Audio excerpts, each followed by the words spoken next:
औज़ुबिल्लाहिमिनश्शैतानिर्रजीम बिस्मिल्लाहिर्रहमानिर्रहीम। स्टूडेंट करेंगे न्यूज़ कैनबरी मैथमेटिक्स स्टूडेंट कोर्स बुक 2 और ये हमारा सबसे पहला जो है टॉपिक होगा 1.1 डायरेक्ट प्रोपोर्शन का। पहले मैं चाहती हूँ कि इन्वेस्टिगेशन से पहले हम लोग प्रोपोर्शन सीख लें कि what is actually direct proportion और हम इसको किस तरह अप्लाई करते हैं या कैसे एप्लीकेबल होता है। तो इसके लिए एक छोटी सी मैंने आपके लिए कोशिश की है। उम्मीद है कि इससे आपको डायरेक्ट प्रोपोर्शन की अच्छे से समझ आ जाएगी ताकि आप फिर क्लास डिस्कशन का जो हमारा रियल लाइफ एग्जांपल है क्वांटिटीज़ का, उसमें हम डायरेक्ट पोर्शन को अप्लाई करना सीख जाएंगे। और अगर आपको ये पता चल गया यूनिट और रेट आप क्लास 4 से करते आ रहे हैं तो फिर आपके लिए मुश्किल नहीं रहेगा इस डायरेक्ट प्रोपोर्शन को समझना। इसका थोड़ा सा नाम मुश्किल है लेकिन काम वही है जो क्लास 4 में आप करते थे।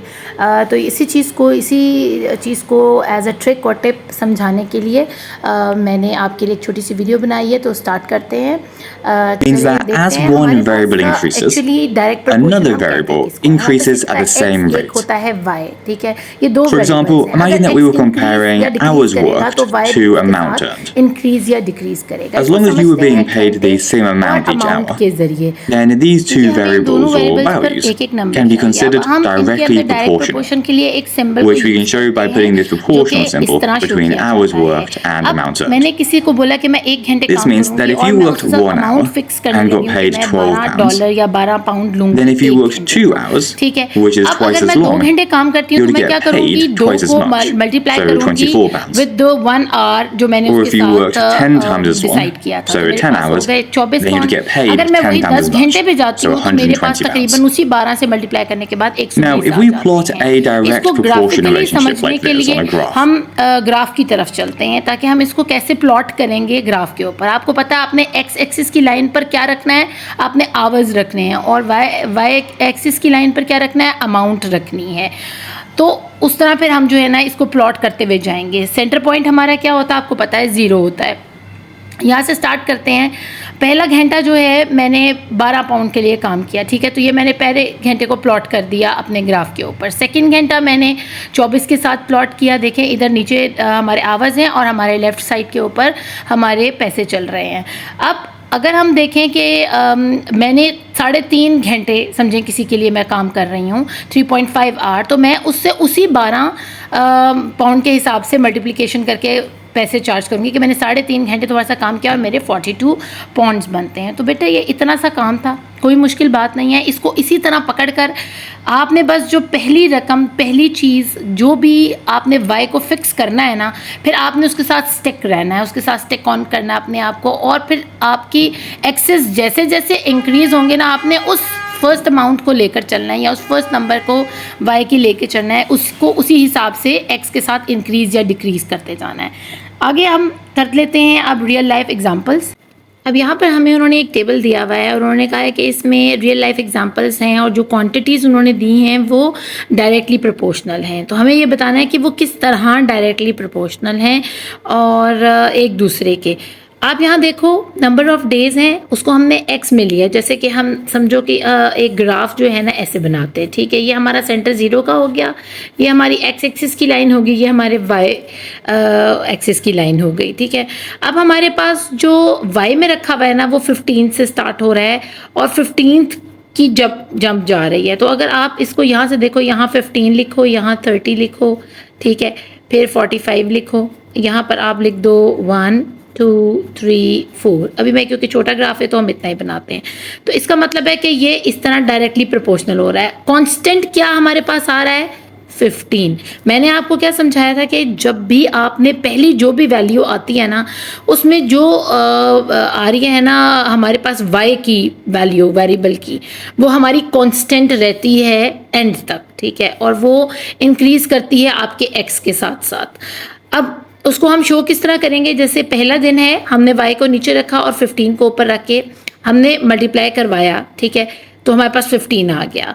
अब यहाँ पर क्या है, 2 टाइम्स है, तो हाँ ये इसको भी डबल होना है क्योंकि नीचे से वो डबल हो गया। जैसे ये इंक्रीज होगा ऊपर भी वो इंक्रीज होगा, लेकिन किस हिसाब से इंक्रीज होगा ये आपने देखना है। उसने 15 को कांस्टेंट रखना है। अगर 15 है फिर नेक्स्ट जंप भी 15 ही उसमें कांस्टेंट जाएगा, यानी 30 को अगर हम किसके साथ करने लगे हैं, आप यहाँ देखो 2 लिखा हुआ है, ठीक है, और ये 15 है, तो 15 को हमने कांस्टेंट रखा और सेकेंड डे के साथ किया तो हमारे पास 30 आ गया। फिर अगेन हमने थर्ड डे के साथ 15 को कांस्टेंट रखा और हमारे पास 45 आ गया। ये आपके पास ये वाली लाइन खुद ब खुद बनना शुरू हो जाएगी अगर आप इस वाली जो y के ये फर्स्ट वैल्यू है ना इसको कांस्टेंट रखोगे।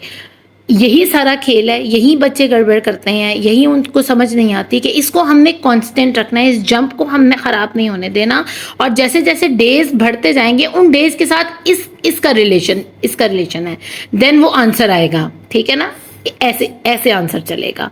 यहाँ कोई अजीब चीज़ नहीं लिखी हुई है जो कंफ्यूजन क्रिएट करे। What can we observe about the rate y and x। अब हमने क्या किया कि हमने जो रेट निकाला है y और x का, y पे हमने पैसे रखे हुए हैं, ठीक है, जो हमारे फाइन के हैं, और x पर हमारे क्या हैं, वो डेज रखे हुए हैं।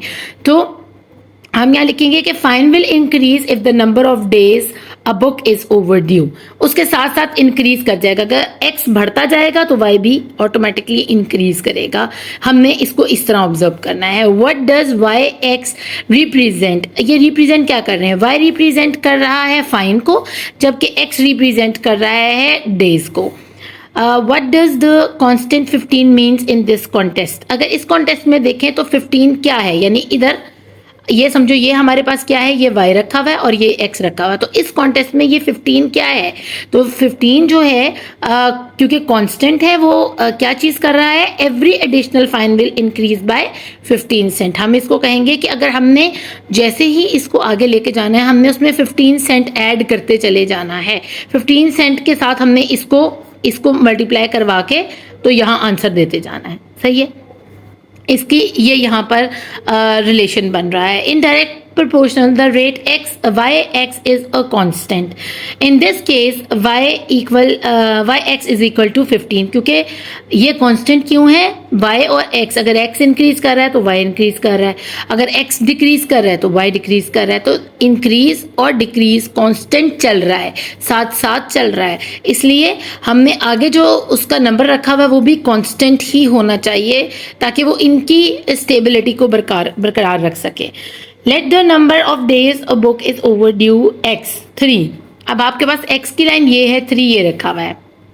चाहे तो आप इसको ऐसे करके आंसर निकालो, चाहे इसके नीचे उसके ऑलरेडी टेबल रखा हुआ है उधर से आंसर देख लो। अगर हम 3 को 15 से मल्टीप्लाई करते हैं तो भी 45 आता है, और ये टेबल उन्होंने आपके लिए खुद से बना कर रखा है। नेक्स्ट टेबल हम देखते हैं, हमने 60 ऊपर रखा, 4 नीचे रखा, ठीक है, और इसमें हमने कहा कि 15 सेंट हमने ऐड किए हैं।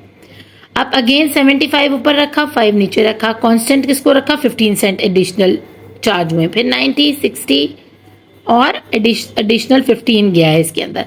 तो ये इसी तरह सो ऑन आगे चलता चला जाएगा। बच्चों वाले सवाल है, कोई मुश्किल बात नहीं है, बस आपने इस खेल को समझना है कि इसको आपने कांस्टेंट लेके चलना है डेज के साथ, तो ये आपके आंसर्स आते जाएंगे। आगे हमारे पास टेबल अगर देखें 1.2 में जो y1 और x1 है उसको हमने इस तरह शो किया। हमने y में क्या रखा है, हमने फाइन रखा हुआ है, और x में हमने क्या रखा हुआ है, डेज रखे हुए हैं। इसी तरह के हमने 2 बना लिए हैं, ठीक है, और यहाँ पर हमारे पास 2 रेट्स की जो है ना हमने रेशियो भी आगे निकालनी है, और 2 रेट्स का हमने बताना है कि ये कांस्टेंट चल रहे हैं। किस तरह, समझ लो कि हम एक 3 वाला ले लेते हैं, एक 5 वाला ले लेते हैं, ठीक है। तो हम आपको पता है y1 और x1 इक्वल है किसके, y1 में हमने ले लिया 3, ठीक है, और 3 का आता है नीचे 45 और नीचे 3 आ जाएगा, ठीक है ना। x वाली लाइन को नीचे रखा हुआ है हमने, ये देखो, क्योंकि x वाली लाइन आपको पता है ग्राफ में नीचे होती है और y ऊपर होता है, तो इसलिए हमने इसको इस तरतीब से रखा है। आगे आप देखो सेकंड जो हम करने लगे हैं वो हमारे पास है एंड, दूसरे वाला हम यहाँ करके लिख लेते हैं y2, ये हमारी दूसरा रेट आ रहा है, और x2 इसके लिए हमने क्या लिया, हमने 5 को चूज कर लिया, तो हम लिखेंगे वो 75 है और नीचे 5 है। तो ये भी कांस्टेंट वैल्यू के साथ जा रहा है, और ये क्यों कांस्टेंट वैल्यू के साथ जा रहा है, क्योंकि हमारे पास 15 जो है ना वो कांस्टेंट रखा हुआ है। इन दोनों में हमारे पास कांस्टेंट क्या है, 15। हम एवरी टाइम जो एडिशनल कॉस्ट डालते हैं फाइन की वो 15 सेंट के हिसाब से डालते हैं, यानी हम इसको लेकर चल रहे हैं, इसको कॉन्स्टेंटली यहाँ पर हम फॉलो करवा रहे हैं। इसलिए ये वाला रेट और ये वाला रेट कांस्टेंट है, क्यों, एक दूसरे के इक्वल है, क्योंकि ये 15 इनके अंदर कांस्टेंट चल रहा है। अब इसके अलावा वो कहते हैं कि अगर हम इसको डबल करना चाहें, ये देखें यहाँ डबल करना चाहें तो इसका क्या, हमने क्या कर दिया, हमने x1 और x2 को एक जगह कर लिया है, ठीक है, और हमने y2 और सॉरी यहाँ ऊपर 2 लिखना चाहिए था मुझे, नीचे 1, यहाँ 1 आएगा, और y1, ये इन दोनों रेट्स को हमने इस तरह कर लिया कि हमने डेज एक तरफ कर लिए हैं, ठीक है, और हमने सेंट्स को जो है ना फाइन के उनको एक तरफ कर लिया। तो अगर हम इसको देखें इनके हिसाब से तो उन्होंने दोनों डेज को ऐसे रखा है, एक डे 6 और एक डे 3, ठीक है, और 6 के अंदर हमारे पास यहाँ क्या रखा हुआ है 90, तो हमारे पास ऊपर क्या आ जाएगा 90 और नीचे क्या आ जाएगा 3 में 45 रखा हुआ है, ठीक है। अब इसकी हमने अगर रेशियो निकालने की बात करें तो भी हम एज इट इज़ रेशियो भी इसकी फाइंड आउट कर सकते हैं। इसको किसी तरीके से भी आप करके देख सकते हो, अगर आप इसको डबल में लेना चाहते हो डबल में कर सकते हो, अगर आप इसको रेशियो निकालना चाहते हो रेशियो निकाल सकते हो। बस आपने ये जहन में रखना है कि हमने 15 को कांस्टेंट रखा हुआ है इसके अंदर, इसका और कोई मसले वाली बात नहीं है। बस आपको इस ग्राफ का पता होना चाहिए कि आपने कैसे नंबर को प्लेस करना है। अब इंशाल्लाह ताला मैं अपनी जो नेक्स्ट वीडियो होगी ना उसमें मैं आपको बताऊंगी, हम कर लेंगे जो प्रैक्टिस नाउ है ना वो 2-3 कर लेंगे ताकि हम एक्सरसाइज की तरफ जब तक जाएं हमारा कॉन्सेप्ट क्लियर हो, हम खुद से एक्सरसाइज को अटेम्प्ट कर सकें। तो हमने लास्ट में क्या सीखा है कि if y is directly proportional to x, अगर y डायरेक्टली प्रोपोर्शनल है x के then y1 x1 y2 x2, ठीक है, और x2 x1 या y2 y1 हम किसी तरीके से भी इसको रखें, चाहे हम इसको रेट निकालने की शक्ल में रखें, ठीक है, या हम इसको डबल की शक्ल में रखें। ये हमने डबल करके रखा हुआ है ना, डबल का क्या मतलब है कि दोनों दिन भी इधर आ गए हैं और दोनों सेंट यहाँ आ गए, तो हमने डबल कर लिया है इसको। और यहाँ हमने क्या रेट फाइंड आउट किया है, पर डे के हिसाब से हमने रेट फाइंड आउट करना शुरू कर दिया है। तो हमारे लिए कोई मुश्किल नहीं है इसको लेकर चलना। जैसे ही x इंक्रीज करेगा y इंक्रीज करेगा, जैसे ही x डिक्रीज करेगा y डिक्रीज करेगा। और ये ऐसा क्यों होगा, क्योंकि 15 कांस्टेंट है। अब ज़रूरी नहीं हर दफ़ा 15 ही कांस्टेंट हो, कभी कभी वहाँ पर 10 की वैल्यू भी आ सकती है। जो मैंने पीछे वीडियो में आपको दिखाया वहाँ 12 की थी, तो 12 कांस्टेंट चल रहा था। तो बस आपने जो फर्स्ट आपका आता है ना उसको आपने चेक करना, उसी को लेकर चलना है, तो आपसे ये सारे क्वेश्चंस जो है ना करना आसान हो जाएंगे। होपफुली कोशिश की है कि आपको इसके अच्छे से समझ आए। Thank you for watching. Allah ने के पास।